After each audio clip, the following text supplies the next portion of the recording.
Once upon a time, in a land not so far away, in fact, today, and probably in your workplace, people were telling stories. Big stories, small stories, short stories, long stories. Stories about kids, stories about the weekend, stories about something that happened at an old workplace, stories about, well, anything really. Stories that made you laugh, made you get angry, made you shocked, worried, happy, or proud. When you stop to think about it, how many stories do you tell and hear every day? And now that you've stopped and thought about it, perhaps it might surprise you how naturally storytelling occurs in your daily interactions with people. And despite it being such a natural part of how we live and work, and despite storytelling being a tool that has been neurologically proven to grab people's attention and make things easier to understand and remember, we do not use it as much as we should. Instead, we use dot points, facts and figures, emails and charts, and then wonder why people don't care. So, how can we use storytelling more effectively in our communication?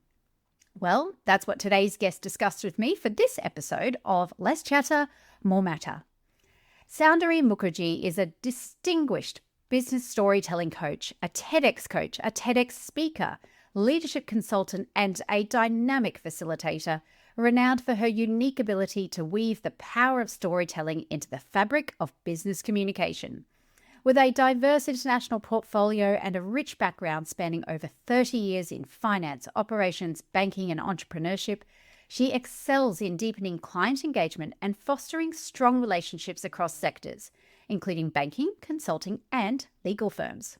She likes to call herself the Chief Everything/Experience Officer at Soundbites 11, her own organization, and believes life is all about connections and serendipity.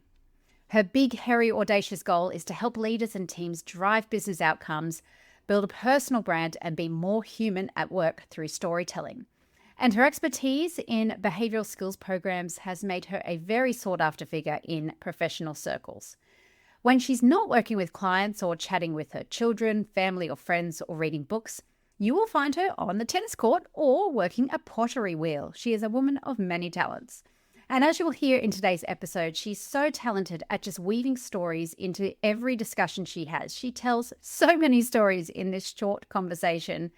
But through it, she makes some really good points around, well, what does storytelling actually mean in a corporate sense? How can we use it? And how can we help others to overcome their fear of it as well? So without further ado, here's Soundari. Welcome to Less Chatter, More Matter. Thank you so much, Mel. Delighted to be having this conversation with you. And I am delighted to have you on the show. So we've caught up a few times over the years, and I really love what you bring to the communications profession, which we'll get into in just a moment. But before we do, can you tell us a little bit about you? So what do you do, and how did you come to develop your expertise in that space? Yeah. I think I'd like to call myself a Chief Everything Officer. It should be Chief Experience Officer, but maybe Chief Everything Officer at Soundbites 11. Wear a few hats. And I think one of my friends who heard from a mentor a long time back was told, follow your compass, not your clock. And that sort of guided me in creating a portfolio career for myself. So I'm a consultant, and I'll talk a little bit more about that later. I'm a visiting faculty, I mentor coach, I work on a few NGO boards. And I think a lot of this stemmed from my move to Bahrain in the Middle East in 2001, when I had an opportunity to become a freelancer for a friend and a mentor who was based out of Saudi Arabia. And as a new mom, I can't tell you how liberating it was to have that flexibility while going out and doing the purposeful work that we want to do. So that sort of guided that. But specifically on storytelling, I think my big, hairy, audacious goal is to help leaders and teams drive business outcomes, build a personal brand, and be more human at work through storytelling. Oh, I love that. Be more human at work. And it's you've hit the nail on the head for me, because I feel like so often we talk like corporate robots when we're talking to humans, and it really, doesn't do us any favors. But so let's get into this. So why is storytelling such a powerful and important tool for for communicators. Yeah, yeah. I mean, what is that one thing we all want as communicators? And you do this a lot with your work and also, of course, with the books that you've written. We want to drive outcomes because our messaging was relatable, it was memorable, and it's impactful. So broadly, that's what we want to do. We want to be in that space. And I can give the brain theory around it to say that, when somebody hears a story, multiple parts of the brain are engaged. You have the Wernicke's area, which controls language comprehension. You have the amygdala, which is the emotional response. And then you have the mirror neurons, which play a big role in creating empathy for each other. And when you have multiple parts of the brain which are engaged, our hippocampus, which became very popular with Inside Out, which stores short term memories, becomes more likely to convert these experiences of hearing a story and creating a long term memory out of it. Now, I'm not a doctor or a psychologist, so for me, storytelling has been more observational and experiential. I've always fascinated with the question of how do we grab attention of our decision makers and how do we inspire them to act? Say based on data, because as a finance MBA, I've always felt that I had two people sitting on my shoulders, one going after the numbers and one being human. And I won't say which is the devil and the angel, we'll leave that be. And I think over the last few years, that's where the work that I do in organizations and crafting strategies, communicating with impact came. And I realized when I work with leaders, and it's not something I think organically, it was not a eureka moment, but something that I realized saying that the most effective leaders share examples to make a point. And that's how they build trust. They just don't present data. I was just speaking to a friend of mine who's been a CEO of large banks across geographies in Southeast Asia. And I was telling him that I'm traveling this week to run data storytelling sessions. And I said how important it is these days, especially with AI mulling on all the data, that we need to have clean and good data. And he said, that's so right. And he could have just left it at that, saying, yeah, it's important to have clean and good data. He just went on to say that when I was working with this bank, we were like looking at how we can do market segmentation based on our client base. And we said, let's find out more branch wise. What are the segments? What are the target areas our clients are working? And he said that in one particular branch, we found that 37% of our customers were astronauts. And I said, what? How is that even possible? And he said, yeah. Who knew there was that many astronauts? So everybody had the same question because we did program. And he said, we went back and we checked what was happening. And what used to happen is that the clients would come to the branch, they would open the account, and the relationship managers, because they wanted to be helpful and no client wanted to fill a form, they would say, we'll fill the form for you. So they would take the ID documents, they'd have their names and all of that. And then when they had to fill the form, they were suddenly left with hundreds of forms to fill. So they would just click on the drop-down menu and pick anything. And right on the top, after the accountant maybe, was the astronaut. So it really was not useful. So we do need clean data. And for me, that was a great idea to communicate in a way that data couldn't have managed. And I think you've hit the nail on the head there. Sometimes I think people fear or, don't want to take on storytelling in a corporate sense because they think it might need to be this big elaborate story that you've crafted behind the scenes. But actually, it's those everyday anecdotes that you already have in your back pocket that I think most people don't realize you've already got the stories there. It's just a matter of knowing when to use them. And on that, what are some of the most effective ways to use storytelling? Yeah. How can you use a personal story as a way to guide? But even if it's not the personal stories, and definitely personal stories are easy to remember, even if somebody says that data is my oil, and I see this happen when I work with a lot of product managers, tech folks, I ask them to share personal stories and they recoil. Literally, it's a physical recoil. And I remember I was running the session for a group of entrepreneurs and product managers, and they were saying, simplifying the complex. That's what we all want to have as a skill. And he had to explain what machine learning was. And he was at home, and his grandmom was asking him, "Hey, tell me what you do."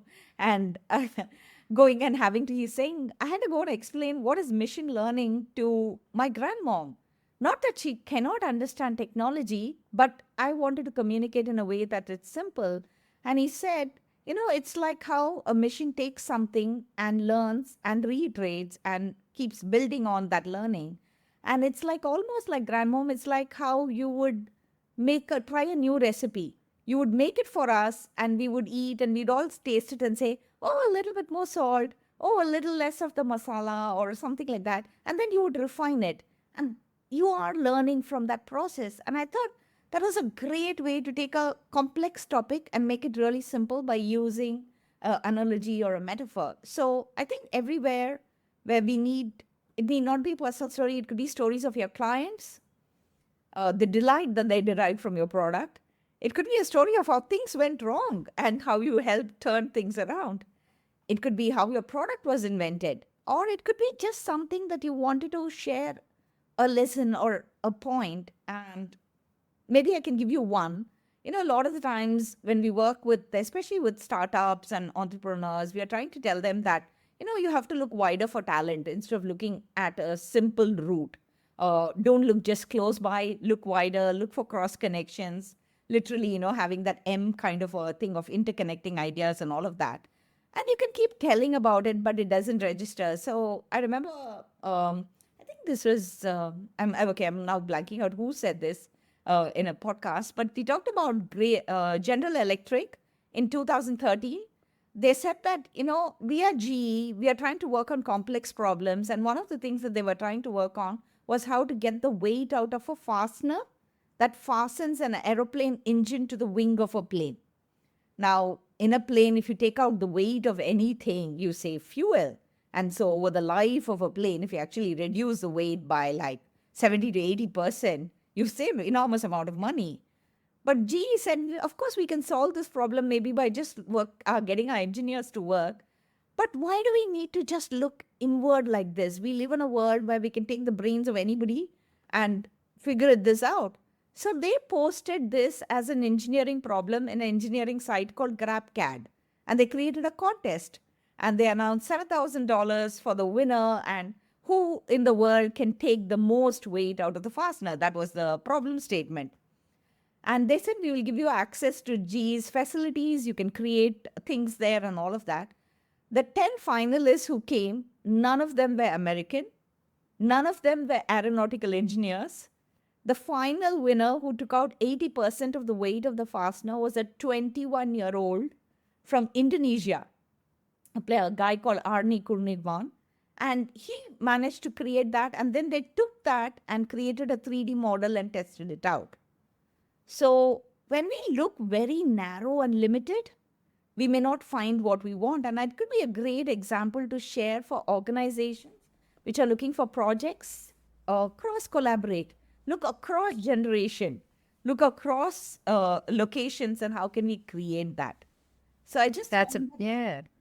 Brilliant story. Such a great story. And I think, you've talked about, using story for explaining the complex, making it simple, inspiring people to look outside of the box. Strategy is a big one too, right? So every time an organization launches a new strategy, like every 3 years, that for me feels like a really big opportunity to use story, because a lot of the time it's like, here's our financial goals and here's our people goals and here's our product goals. And it's so boring. And then you just expect people to get excited about it. And it doesn't work that way. Have you seen something similar?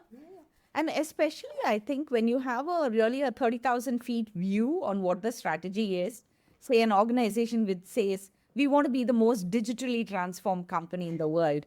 What does that even mean to me? I'm working in a factory here doing my own thing. So how is it going to affect me? What is it going to change? And I think there are great examples of using really impactful stories, which have been, again, I really believe in taking something from another geography, another location, and mulling over it and seeing how you can apply it to your own self. when we actually introduce any change, and you work a lot on change, Mel. When we work a lot on change, the minute we do a push, there is a pushback. And that's because we sometimes really point fingers or say, "Oh, this is what is missing." And, we try to make it very local and personal. It's sometimes really useful to bring an example from outside and ask the team to reflect on it and find their own solutions. And that works really better. There was this a lady called Betsy Holden who used to be the VP head of foods for Kraft Foods in the US. And she was pregnant with a second child when she was looking for a bigger role. Her boss, who happened to be a white male, was like shifting jobs. And she thought, I can put my hat in for his role. And he had worked with her. He knew her very well. So she goes and talks to him. And let's call him Bill. And she says, "Bill, I'm going to put my hat in for that role. I hope you'll support me." Bill becomes quiet and for a moment thinks about it and says, "But Betsy, we've never had anybody with 2 kids handling that role." Now, again, Betsy can react in 100 different ways. She turns around and asks Bill, how many kids do you have? And he had 2 kids. And sometimes when we work with organizations and we say, we all hear the word unconscious bias, we will do 100 assessments and build awareness. But when it comes to action, it's that self-reflection and looking at some of these things which can really shift the needle. So that was a penny drop moment for Bill to rethink where his biases lay and to look at promotions very differently. And when we share this with organizations, when you're working with them on creating their policies, I think it's great to let people find their own realization moment instead of having to tell. Yeah. And look, I love chatting to you because you are full of stories, and that's a brilliant story as well. Now we touched on this a little bit, but for some people, as I said, storytelling is uncomfortable because we're just so used to emails. Yeah, we're so used to chat. We're so used to get up and speak at a team meeting and everybody goes about their way. How can people get started with storytelling? And I think more importantly, how can we encourage leaders to use storytelling more? I think stories are not a vendetta against data or bullet points. I think first realizing that, and I think Brené Brown said this beautifully, that stories are data with a soul. And I see data also as an aggregation of individual stories. And you said this really well in terms of saying that it's not the big things, but it's actually the really small incidents, the daily examples, because life is in those small moments. I remember Bill Murray, the American comedian, he said that we are not born with the ability to tell a story all the time. It's something that we work on and build on. You have to hear stories, and then you have to live stories. So you get to we all have a bunch of experiences, and then we turn up and say, "Here's something what happened to me yesterday." And if people connect and realize, you are telling your story well. So I think it's not looking at a lot of different things. It's starting with the small, nimble things, which are, keep them running, the Trojan mice, as they're called, and see where they lead. And the other thing is also like how I know stand-up comedians do this a lot. They create these small sets, then they go to a club and they practice it, and they watch for audience reaction, and then making your notes and refining it. And I think, again, as communicators, we need to evangelize storytelling as well as help others. I love that. Yes, we do have a dual role, don't we? Well, we almost have a triple role. Like we have to be able to tell good stories. We have to, as you say, evangelize or help people understand why they're important, and then educate others as well. And that's it's powerful, but it's a big responsibility on top of everything else that we do that is really important in organizations too. And I think this is really important about practice and the theory and the practice part, right? Mastery requires being good at both theory and practice.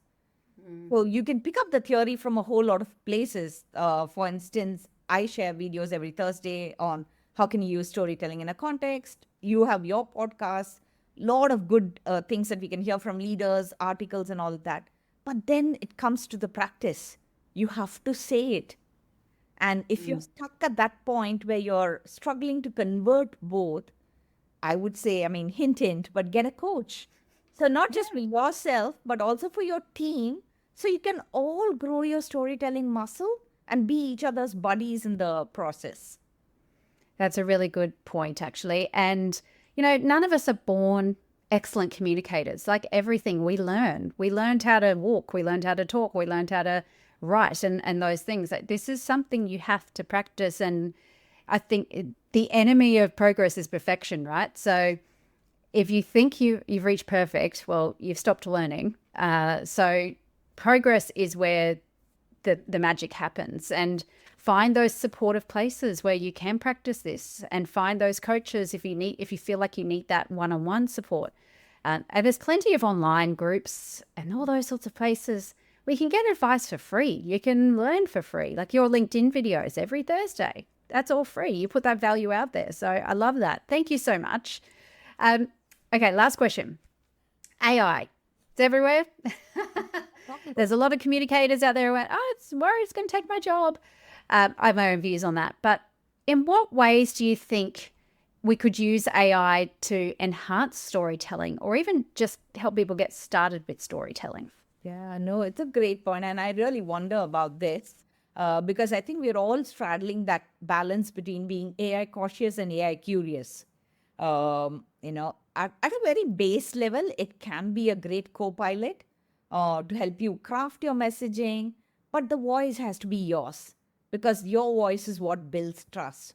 So there are two, maybe there are many more, but there are two things, like one on how organizations can use AI and people can use AI, and how can it communicate about AI. And I think as communicators again, and when we have a new thing like AI, you need to go straight for those concrete examples. But you can also share use cases. So you are talking about how an organization is using AI. And I think organizations can really lead that to build that stakeholder confidence. Like there's an organization called Open Lab, which is a sustainable fashion initiative. And it has introduced an AI-powered sorting tool to help speed up garment recycling process. And it has done this in collaboration with cross-industry partners like H&M, and there is a Hong Kong Research Institute of Textiles and Apparel. Now, previously, this sorting process was labor-intensive. It posed a lot of health risk, and it was difficult to maintain hygiene standards. But using this AI process, you're able to actually categorize the fabric by process, sorting it automatically before it can be turned into new yarn. So it reduces time, it reduces the manual effort, and you get a better output.